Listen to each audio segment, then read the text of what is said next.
మా వైఎస్ఆర్ కాంగ్రెస్ పార్టీకి సంబంధించినటువంటి పార్లమెంటు సభ్యులు మరియు రీజనల్ కోఆర్డినేటర్ గౌరవనీయులు మిథున్ రెడ్డి గారి అరెస్టుకి నిరసనగా ఈరోజు అనంతపురం జిల్లా వైఎస్ఆర్ కాంగ్రెస్ పార్టీ యువజన విద్యార్థి మరియు వైఎస్ఆర్ కాంగ్రెస్ పార్టీ నాయకుల సమక్షంలో పెద్ద ఎత్తున నిరసన కార్యక్రమాలు చేస్తూ ఉండడం జరుగుతూ ఉంది. ముఖ్యంగా ఈ రాష్ట్రంలో కుట్రపూరితమైన రాజకీయాలు మితిమీరిపోతూ ఉన్నాయి రోజు రోజుకి. అందుకు నిదర్శనమే నిన్న జరిగినటువంటి మిథున్ రెడ్డి గారి అరెస్ట్. మేము చెప్తా ఉన్నాం, మిథున్ రెడ్డి గారిది కేవలం అరెస్ట్ మాత్రమే కాదు, ప్రజల యొక్క గొంతుకుని నిశ్శబ్దంగా చేసేటటువంటి ఒక కుట్రపూరితమైనటువంటి వాతావరణంలో తీసుకుని పోయేటటువంటి చర్యగా భావిస్తూ ఉన్నాం వైఎస్ఆర్ కాంగ్రెస్ పార్టీ తరఫున.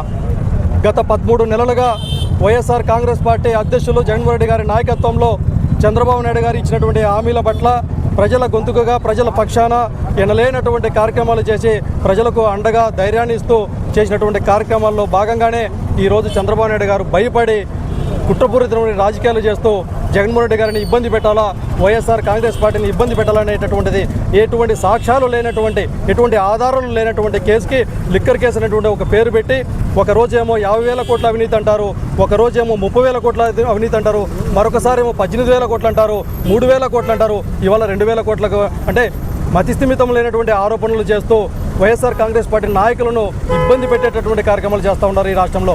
అందుకే ఈ సందర్భంగా మేము తెలియజేస్తూ ఉన్నాం, మీరు ఎన్ని కేసులు పెట్టినా, ఎన్ని అరెస్టులు చేసినా, ఎంతమందిని ఇబ్బంది పెట్టినా మేము అదిరేది ఉండదు, బెదిరేది ఉండదు. ప్రజల గొంతుకుగా వైఎస్ఆర్ కాంగ్రెస్ పార్టీ నాయకులుగా ప్రజల పక్షాన పోరాటం చేస్తూనే ఉంటామనేసి ఈ సందర్భం తెలియజేస్తూ, అదేవిధంగా ఏదైతే క్రియాశీలకమైనటువంటి హోదాలో ఉన్నటువంటి భారత రాష్ట్రపతి గారు కూడా ఈ సందర్భంగా స్పందించాల్సినటువంటి అవసరం ఎంతైనా ఉంది.